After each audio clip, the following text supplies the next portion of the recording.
Good morning, grade 9. Hope you are all doing well and being safe. This is Miss Pamela giving the physics course. Today we are going to start with section 3 in chapter 5. This section talks about friction. Please, if all of you can open your books on page 170 and follow up with me. What is friction? Friction is the force existing between two surfaces when they push against each other. The force of friction acts in the opposite direction to the motion of an object on a surface. So whenever two surfaces push against each other, for example, like when you rub your hands across each other, or whenever you slide an object on a table or on the ground, there is a force of friction between the surface of the object and the surface of the ground or the table. The force of friction acts in the opposite direction to the motion of an object. Look at the figure in front of you. You are pushing the box forwards. The friction acts on the box backwards. So it opposes the direction of the motion. If the motion is to the left, then friction will be to the right. If the motion is upwards, then friction will be downwards. Always opposite to the direction of motion. Factors that affect friction. We have two factors that affect friction. First, the materials that the surfaces are made of. Rough surfaces exert more friction than smooth ones. For example, there is more friction between the wheels of a car and concrete than there is between the car wheels and ice. This is why whenever there is a snowstorm and the snow on the ground becomes frozen, it's very hard for you to drive your car and stop it because friction allows the car to stop. Look at the figure in front of you. To the left we have a smooth surface, to the right we have a rough surface. The smooth surface exerts less friction than the rough surface. Another example is between your shoes and polished wooden floor and your shoes and sand. Sand is rougher than polished wooden floor. This is why it's harder for you to walk on sand than it is to walk on the polished wooden floor, because sand exerts more friction because it's more rough. The second factor that affects friction is how hard the surfaces push against each other. The harder they push, the more the friction between them. Now look at the figure in front of you. We have a yellow book and a red book. To the left, the yellow book has a greater weight than to the right, the red book. The greater weight pushes more on the surface of the table. This is why the force of friction acting on the book whenever we are sliding the book on the table is more than the force of friction acting on the red book, because the yellow book has a greater weight, so it pushes harder. Types of friction. There are several specific types of friction, but in this lesson we will study the two main types, kinetic and static friction. Now look at the figure in front of you. These are several examples of specific kinds of friction. When we have no motion, the friction is static. When you have sliding motion, the friction is sliding. Rolling motion, the friction is rolling. Motion through air, air friction, and motion through water, viscous friction. These are the specific types of friction, but the two main types are kinetic and static friction. Number 1, kinetic friction. The force exerted on one surface by another when the two surfaces rub against each other because one or both surfaces are moving is kinetic friction. So whenever there is motion of one or both surfaces, the friction is kinetic. For example, the force between a couch and the floor when the couch is being pushed on the floor. So whenever we are moving an object across a surface on the floor or on a table, the friction between the surface of the object and the surface on which we are pushing it is called the kinetic friction because there is motion. Number 2, static friction. Static friction is the force exerted on one surface by another when there is no motion between the two surfaces. So whenever an object is at rest on a surface, the friction between the two surfaces is called static friction. Static means no motion. For example, when you try to push a couch across the floor, as you can see in the figure in front of you, if you exert a small force on it, it won't move because static friction between the couch and the floor opposes your force. So the couch wouldn't move from a small force. Why? Because there is static friction between the ground and the couch. And this static friction opposes your push. However, there is a limit to how large the static friction force can be. Once your force is greater than this maximum static friction, the couch begins moving and kinetic friction begins to act between the two surfaces. As you can see in the figure in front of you, whenever we try to push an object across a surface or to slide an object across a surface, first there is static friction because static friction opposes the motion of the object when there is no motion. This static friction has a maximum limit. Whenever our force exceeds this maximum limit, the object starts moving And the friction between the object and the surface whenever the object starts moving is kinetic friction. So we always have static friction at the beginning and kinetic friction whenever there is motion. The relationship between kinetic friction force and normal force. There is a linear relationship between kinetic friction force and the normal force, so they are directly proportional. The slope of the line on a kinetic friction force versus normal force graph, designated UK, is called the coefficient of kinetic friction. So look at the figure in front of you. We have a kinetic friction force versus normal force graph. It shows that there is a linear relationship between these two forces. The slope of this line is called the coefficient of kinetic friction, and it is used in order to calculate the kinetic friction acting on objects. In order to calculate kinetic friction force, we use the equation that you see in front of you. The force of kinetic friction measured in newtons is equal to the coefficient of kinetic friction, which has no unit, times the normal force, which is also measured in newtons. Note, if the magnitude of the normal force is not given, you calculate it. As you may recall, normal force, we took it in the previous section, normal force is equal to negative m times g, because it is opposite to the weight or the gravitational force acting on an object, where m is mass measured in kilograms and g is equal to negative 9.8 meter per second squared, on Earth, of course. So whenever we need to calculate kinetic friction, if the normal force is not given, we need to calculate it using mass and g, which we already know. And I have to note that the coefficient of kinetic friction is different according to the surfaces that are pushing against each other. So it is specific for each case. It's not a constant. By rearrangement, to calculate the coefficient of kinetic friction, we use the equation that you see in front of you. So if the coefficient of kinetic friction, which is UK, is not given, you can calculate it if you know the force of kinetic friction acting between the two surfaces. And you use the equation that you see in front of you. UK, which has no unit, is equal to the force of kinetic friction, measured in newtons, over the force of over the normal force, which is also measured in newtons. And you must note that if you do not have the normal force, you calculate it using the equation of the normal force. Fn is equal to negative m times g.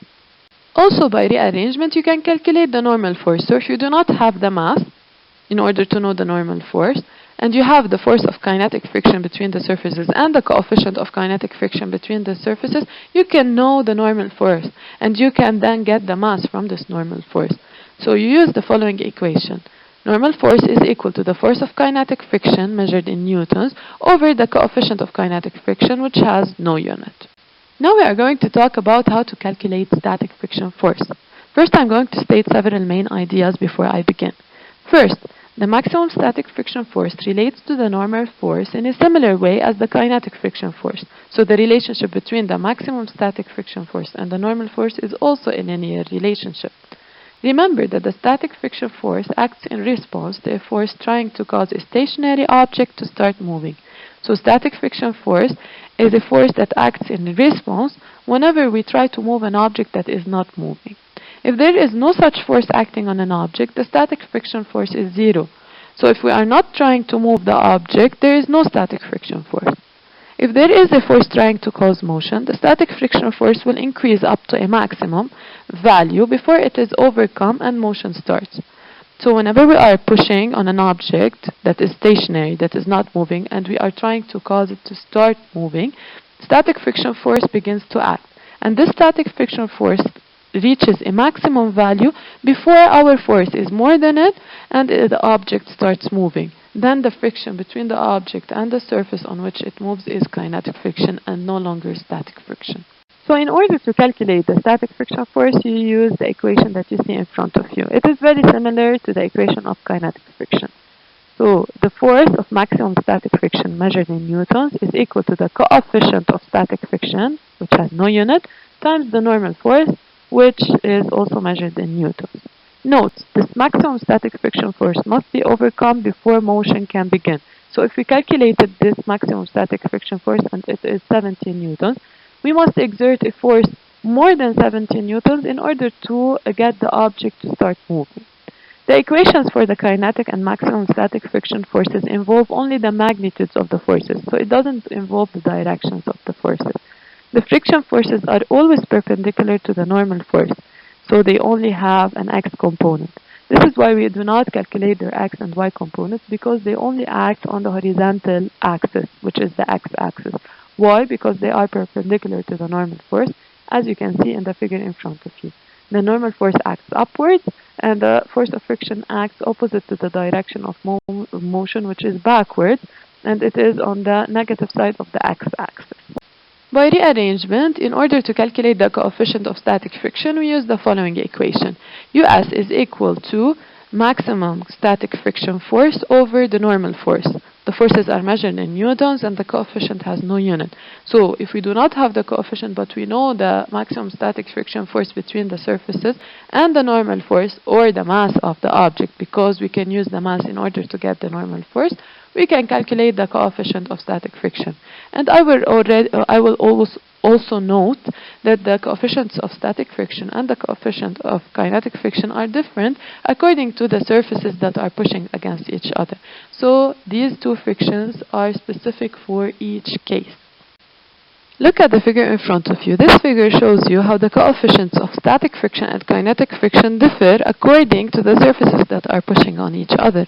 So at the beginning we have steel on steel. So whenever steel pushes on steel, the coefficient of static friction is 0.74 and the coefficient of kinetic friction, so when they start moving, is 0.57.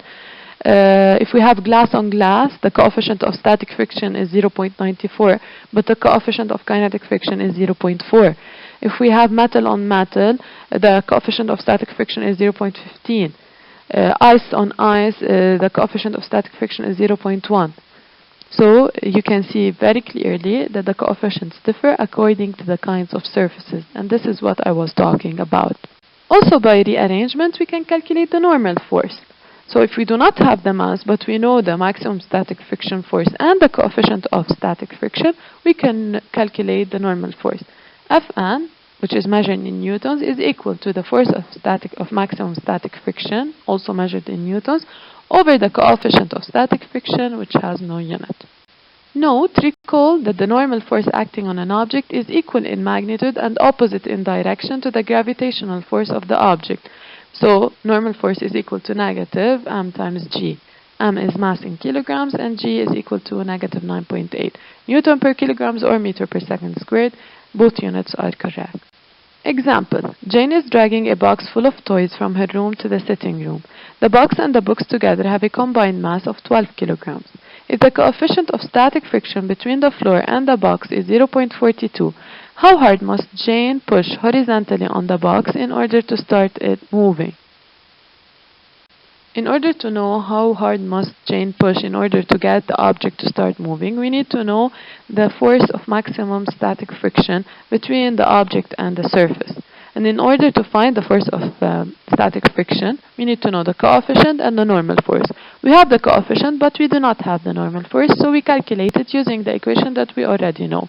So first we find the normal force. Fn is equal to negative n times g, equal to negative 12 times minus 9.8, equal to 117.6 newtons. Then we can find how hard Jane must push, which is equal to the F of static friction, of maximum static friction, equal to the coefficient times normal force. So equal to 0.42 times 117.6, equal to 49.39 newtons. So whenever the force of Jane is more than 49.39 newtons, the object starts moving. As you can see in the figure in front of you, I drew the free body diagram of the box. So four forces act on the box. Fj, which is the force of gravity, pulling the box downwards. Fn, which acts on the box upwards, and it is equal to Fj. F, static friction, and Fj. So Fj is more than F of static friction if the object must start moving. Fnat is equal to Fj plus Fn plus F of static friction plus Fj. Fj and Fn cancel each other because they are equal in magnitude and opposite in direction. So F static, or force of maximum static friction, is equal to the force of Jane if the object starts moving. Whenever the force is less than this value, the object will not move. Whenever it reaches this value or it is more than this value, the object begins moving. So here we calculated the force of maximum static friction because we need to know how hard the person must push in order to get the object to start moving. But if the object is moving, so if I tell you how hard is the person pushing, if the object is moving at a constant speed, then you calculate the force of kinetic friction and not the force of static friction. Please, as a homework, solve number 34, page 175, and numbers 39 and 41, page 176. Your homeworks must be done and submitted to me on Thursday, April 16. Thank you, good luck, and stay safe.